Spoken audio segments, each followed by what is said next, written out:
کہ آپ یہ کیسے کہہ سکتے ہیں کہ خمس واجب ہے، جبکہ امام زمان اجل اللہ تعالیٰ فرج شریف کی واضح توقیع شریف ہمیں ملتی ہے کہ جس میں امام نے فرمایا خمس میرے یعنی غیبت کے زمانے میں شیعوں پہ خمس معاف ہے۔ جب امام نے معاف کر دیا ہے تو آپ یہ مولوی مجتہد جو ہیں، یہ فقیر، یہ کون ہوتے ہیں کہ وہ لوگوں سے خمس جمع کریں جبکہ امام معاف کر گئے ہیں، اور امام کے نام پہ آپ جو ہیں وہ خمس جمع کر رہے ہیں؟ دیکھیں جی، اس کے بڑا ہی واضح اور سادہ سا جواب ہے کہ امام زمان علیہ السلام کی جس توقیع کو پیش کرتے ہیں فقط وہ اسی توقیع کو پیش کرتے ہیں۔ باقی جو تین چار قسم کی توقیات ہیں کہ جس میں امام زمان علیہ السلام نے خمس کو جو ہے وہ واجب قرار دیا ہے، اور خمس کو حلال قرار دینے والوں کے اوپر امام نے لعنت کی ہے، اور امام نے حکم دیا ہے کہ خمس تمہارے اوپر واجب ہے، جو نہیں دے گا وہ ملعون ہے، ان توقیات کو کیا چھوڑ دیا جاتا ہے۔ یعنی اپنی مرضی کی ایک فرمان اٹھایا، یہ نہ دیکھا کہ اس کا سیاق و سباق کیا ہے، یہ کس پیرے میں گفتگو ہو رہی ہے، اسی کو نشر کرنا شروع کر دیا، اور باقی امام کی توقیات کو کیا ہے چھوڑ دیا۔ تو تو یہاں پہ سب سے پہلے جو ہے وہ میں آپ کی خدمت میں جو ہے وہ امام زمانہ علیہ السلام کے وہ فرامین جو شیخ حر عاملی علیہ الرحمہ نے کتاب وسائل الشیعہ میں نامی جلد میں جب انفال کے ابواب لکھے تو اس میں تیسرے باب میں وہ تین جو توقیات ہیں امام زمانہ کی پے در پے مسلسل لکھی وہاں پہ، کہ جس میں امام زمانہ علیہ السلام نے واضح طور پہ جو ہے وہ حکم دیا کہ تم لوگ کیا ہے خمس ادا کرو۔ اس میں سے جو ہے وہ پہلی توقیع ہے کہ جس کی مکمل سند ہے، اور یہ سند صحیح اور معتبر ہے، کہ جس میں جو امام کا سفیر ہے، سفیر اول محمد بن عثمان العمری، اس نے جو ہے وہ امام علیہ السلام کو بہت سارے سوالات لکھے، اور اس میں سے ایک سوال یہ بھی تھا خمس کے متعلق کہ کیا آپ نے ایسی اجازت دے رکھی ہے کہ آپ کا جو حصہ ہے، جو خمس ہے، وہ شیعوں کے اوپر معاف ہو جائے؟ تو پھر امام علیہ السلام نے اس کے جواب میں یہ لکھا کہ اما ما سألت عنہ من امر من یستحل ما فی یدہ من اموالنا ویتصرف فیہ تصرفہ فی مالہ من غیر امرنا فمن فعل ذلك فهو ملعون، کہ یہ جو آپ نے لکھا کہ لوگوں کے ہاتھ میں ہمارا مال ہے اور وہ اس میں تصرف کر رہے ہیں ہماری اجازت کے بغیر، تو جو بندہ بھی اس طرح کرے گا کہ ہمارے مال میں تصرف کرے گا تو وہ بندہ کیا ملعون ہے، وہ نحن خصماؤہ، اور قیامت کے دن ہم اس کے مد مقابل میں کھڑے ہوں گے۔ اور پھر امام زمانہ علیہ السلام نے یہ فرمایا کہ فقد قال النبی صلی اللہ علیہ وسلم، کہ یہ تو نبی نے بھی فرما دیا تھا کہ المستحل من عطرتی ما حرم اللہ ملعون علی لسانی و لسان کل نبی، کہ جو ہماری عطرت کے مال کو اپنے اوپر حلال سمجھتا ہے وہ بندہ ملعون ہے، نہ فقط میری زبان پہ، یعنی اللہ کے رسول فرما رہے ہیں کہ نہ فقط میری زبان پہ بلکہ ہر نبی کی زبان کے اوپر وہ بندہ کیا ملعون ہے۔ اور پھر امام نے فرمایا کہ جو بندہ بھی ہمارے اوپر ظلم کرے گا اس کا شمار ظالمین میں سے ہوگا، اور اللہ نے یہ فرما دیا ہے کہ اللہ لعنت اللہ علی الظالمین، یعنی بڑی سخت قسم کی یہ جو ہے وہ امام کی توقیع جو ہے وہ وارد ہوئی۔ اور اس توقیع کے آخر میں جو ہے وہ امام زمان علیہ السلام نے یہ جملے بھی واضح طور پہ فرما دیے کہ دیکھو من اکل من مالنا شیئا فانما یاکل فی بطنہ نارا، کہ جو ہمارے مال میں سے اگر کوئی چیز کھاتا ہے تو وہ اپنے پیٹ میں آگ کو بھر رہا ہے، اور اس طرح سے آگ کو بھر رہا ہے کہ سیصلی سعیرا، وہ جہنم میں کیا چلا جائے گا۔ تو یہاں پہ جو ہے وہ امام نے ایک فرمایا کہ کیسے یہ بندے جو ہے وہ ہمارے مال کو اپنے اوپر جو ہے وہ حلال قرار دیتے ہیں، اور یہ کہتے ہیں کہ ہمارا مال کیا ہو گیا ہے، حلال ہو گیا ہے۔ تو یہ ایک توقیع ہے، پہلی توقیع ہے کہ جس میں امام زمانہ علیہ السلام محمد بن عثمان العمری سے کہہ رہے ہیں کہ ہمارا مال تمہارے اوپر حلال کسی جہت سے بھی نہیں ہے، جو اسے حلال سمجھتا ہے وہ ظالم ہے، ملعون ہے، اور وہ اپنی پیٹ میں کیا ہے آگ بھر رہا ہے، خمس ادا نہ کر کے، ہمارا حق ادا نہ کر کے۔ اس کے بعد دوسری فوراً توقیع کیا ہے؟ یہ توقیع بھی کیا ہے محمد بن عثمان العمری سے ہے، لیکن اس کو نقل کرنے والے راوی کچھ اور ہیں۔ اس میں امام اسلام نے کہا، جہاں پہ لکھا کہ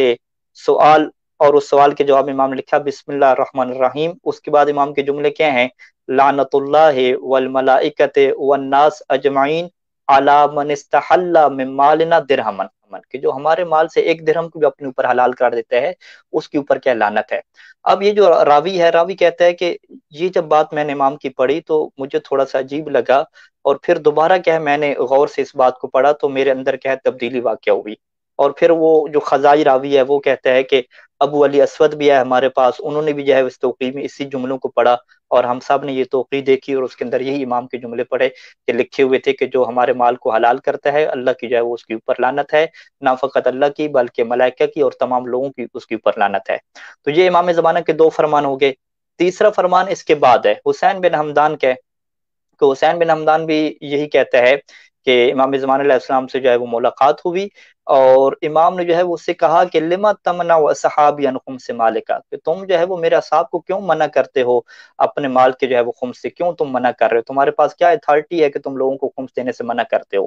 پھر امام نے فرمایا کہ جب تم اپنی جگہ پہ جاؤ، واپس اپنے علاقے میں جاؤ، وَكَسَبْتَ مَا كَسَبْتَ تحمل خمسه الى مستحقی، اور جو بھی تم کماؤ اس کا خمس کیا ہے، مستحق تک تم پہنچاؤ۔ تو یہ آگے سے کہتا ہے کہ السمع والطاعۃ، کہ اے امام زمانہ میں آپ کی ہمیشہ کیا کروں گا، اطاعت کروں گا۔ اور پھر وہ کہتا ہے کہ امام کا جو اس زمانے میں سفیر تھا محمد بن عثمان عمری، وہ آتا تھا اس کے پاس، وہ اخذ خمس مالہ، اور اس کے مال کے کیا خمس لے کے چلا جاتا تھا، اور وہ جہاں پہ امام اس کو حکم دیتے تھے وہاں پہ کیا خرچ کرتا تھا۔ تو یہ تین توقیات ہیں جو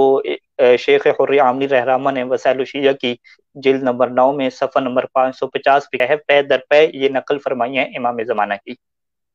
اس کے مقابلے میں جو ایک توقی ہے کہ جس کو پیش کیا جاتا ہے کہ جس میں امام نے فرمایا کہ ہم نے اپنا خمس حلال کر دیا ہے، وہ اسحاق بن یعقوب کی توقی ہے، کہ اسحاق بن یعقوب نے کہا کہ میں نے محمد بن عثمان العمری کو کچھ سوال لکھ کے دیے تھے، اور وہ امام زمانہ سے جو ہے وہ ان کے جواب لے کر آئے،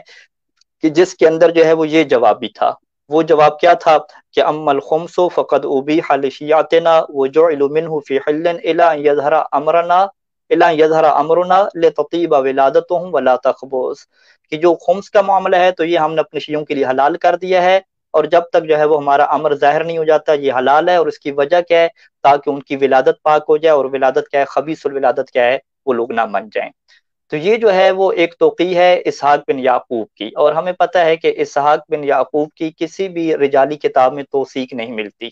اور یہ روایت کیا ضعیف ہے۔ یعنی ایک طرف جو ہے وہ امام زمان علیہ السلام کا ایک ایسی توقی ہے کہ جس کے نقل کرنے والے اسحاق بن یعقوب ہیں کہ جن کے بارے میں کسی رجالی نے آج تک یہ نہیں لکھا کہ یہ ثقہ ہیں، اور اس کے مقابلے میں 3 امام زمانے کے فرامین ہیں کہ جس میں سے جو پہلا فرمان ہم نے آپ کی خدمت میں پڑھا اس کی سند بھی کیا ہے، بالکل صحیح سند ہے۔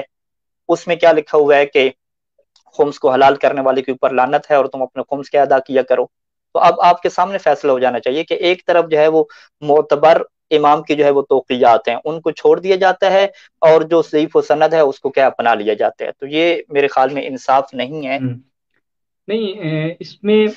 آپ نے کہا کہ سند ہی مشکل ہے اس توقی کی، سند کے علاوہ جو ہے وہ اس کا جی متن میں ہم سند کے علاوہ اس کے اوپر بحث کر لیتے ہیں، سند کو سائٹ پہ کرتے ہیں۔ سند کے علاوہ ہمارے سامنے کیا ہے، امام زمانہ کے 4 فرامین آگے، 3 فرامین میں امام کہہ رہے ہیں کہ ہم اپنے خمس کو، ہم اپنے حق کو کبھی بھی تمہارے اوپر حلال نہیں کریں گے، تم جاؤ اور اپنا خمس ادا کرو۔ ایک میں امام کہہ رہے ہیں کہ ہم نے خمس کو حلال کر دیا، تو یہ ٹکراؤ ہو گیا۔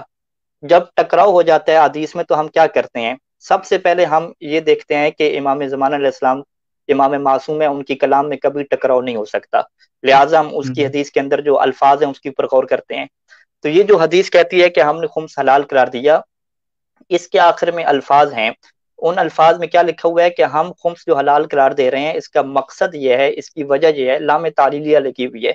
کہ لتطیب ولادتہم ولا تخبث، تاکہ جو بچے پیدا ہوں وہ پاک بچے پیدا ہوں، خبیث بچے پیدا نہ ہوں۔ یعنی یہ علت ہے خمس کو حلال کرنے کی، اور اس کو ہم نے پچھلی دفعہ بھی ذکر کیا تھا کہ بہت ساری ہمارے پاس روایات ایسی ہیں کہ جس میں یہ ذکر کیا جاتا ہے کہ تاکہ لوگوں کے اندر زنا داخل نہ ہو جائے، تاکہ لوگوں کی شرمگاہیں پاک ہو جائیں، تاکہ ان کی اولاد حلال زیادہ ہو جائے، اس طرح کی بہت زیادہ روایات ہیں۔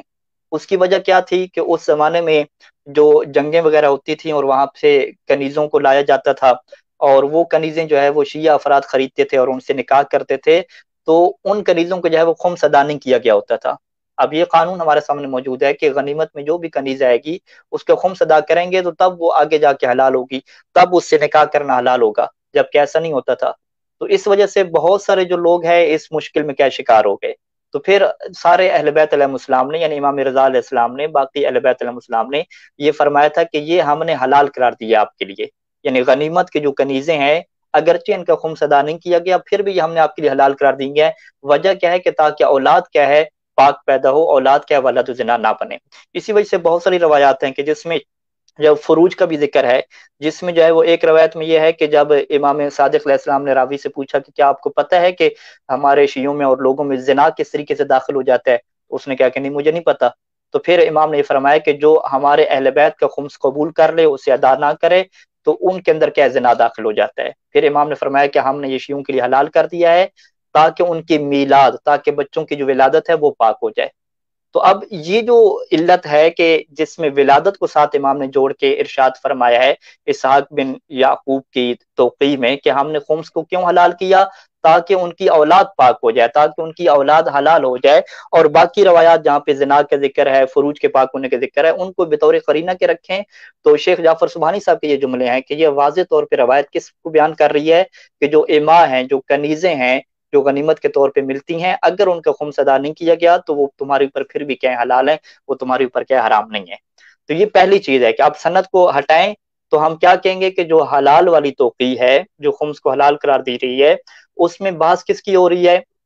نکاح کی بات ہو رہی ہے، کنیزوں سے نکاح کرنے کی بات ہو رہی ہے کہ جس سے اولاد کیا ہو جائے گی، پاک ہو جائے گی، اس کا خمس ادا کرنا ضروری نہیں ہے۔ لیکن اگر آپ کہتے ہیں نہیں جی یہاں پہ جو ہے وہ ہم یہ کہتے ہیں کہ جو بندہ حرام کھائے گا اس کی اولاد بھی کیا ہے، فرض کریں کہ وہ پاک نہیں ہوتی، ٹھیک ہے، خمس ادا نہیں کرے گا، پیسہ حرام کا کھائے گا، تو ہم کہیں گے یہ ایک وضعی اثرات ہیں کہ اس کی اولاد بھی کیا ہے، پاک نہیں ہوتی۔ تو پھر ہم کیا کہیں گے کہ ٹکراؤ ہو جائے گا کہ ایک روایت کہہ رہی ہے کہ آپ کے اوپر خمس حلال ہے امام زمانہ کی، اور تین روایتیں امام زمانہ کی کیا کہہ رہی ہیں کہ خمس تمہارے اوپر حلال نہیں ہے، تمہیں ادا کرنا پڑے گا۔ تو جب ٹکراؤ ہو جائے تو اہل بیت نے یہی قانون دیا ہے کہ آپ قرآن کے اوپر پیش کریں، جو قرآن کے مطابق ہو اس سے آپ لے لیں، جو قرآن کے خلاف ہو اسے آپ چھوڑ دیں۔ اب قرآن میں کسی جگہ بھی خمس معافی کا ذکر کہیں پر بھی نہیں ہے۔ آیت خمس ہم نے پڑھی تھی پہلے پروگرام میں کہ اللہ نے واضح طور پہ کہا کہ جو بھی تم حاصل کرتے ہو، جو بھی تمہیں ما غنمتم، جو بھی تمہیں فائدہ ہوتا ہے، تم نے اس کے 6 حصے جو ہے وہ خمس کے طور پہ دینے ہیں، 6 افراد کو تم نے اس کا خمس دینا ہے۔ تو اس آیت میں تو کہیں پر بھی نہیں آئی، کوئی قرآن کی آیت ایسی نہیں ہے کہ جس میں کہا گیا کہ خمس معاف ہو۔ تو لہٰذا جو 3 روایتیں امام زمانہ کی ہیں کہ جس میں خمس کو واجب قرار دیا گیا، وہ قرآن کے مطابق ہو جائیں گی، اور وہ روایت کہ اگر آپ اس کی تعویل نہیں کرتے، اس کی آپ تشریح نہیں کرتے، آپ کہتے ہیں کہ سیدھا سیدھا ٹکراؤ بن رہا ہے، تو آپ کو چھوڑنا پڑے گا اس جملے کو، روایت کو، اس جملے کو چھوڑنا پڑے گا، کیونکہ وہ پھر جملہ قرآن کے خلاف چلا جائے گا۔ لیکن ہم یہ کہتے ہیں کہ یہ قرآن کے خلاف نہیں ہے، بلکہ امام علیہ السلام کی جو مراد ہے اس سے، وہ جو غنیمت میں آئی ہوئی کنیز ہے اس کو کیا کرنا ہے، حلال کرنا ہے، نہ کہ آپ کے سارے مال کے خمس کو کیا کرنا، معاف کرنا، یہ مقصود نہیں ہے امام علیہ السلام کا۔ تو میں اپنی بات کا یہ خلاصہ کروں کہ امام زمان علیہ السلام کی فقط اس حلال والی توقیع کو تو مشہور کیا جاتا ہے کہ جس کی سند بھی کیف درست نہیں ہے، جو ظاہری معنی میں قرآن کے خلاف جا رہی ہے، لیکن جو 3 توقیات ہیں کہ جس میں امام نے شد و مد سے یہ حکم دیا ہے کہ تم خمس نکالو، اور جو ہمارے مال کو حلال کرتا ہے اس کے اوپر لعنت ہے، اس کو جو ہے وہ پیش نہیں کیا جاتا، تو یہ بہت بڑی جو ہے وہ ناانصافی ہے، بلکہ یہ الٹا کیا ہے، مولانا حضرات کے اوپر اور فقہا کے اوپر الزام لگانا ہے کہ یہ بغیر کسی شرعی دلیل کے خمس کو کیا قرار دے رہے ہیں، لوگوں کے اوپر واجب قرار دے رہے ہیں۔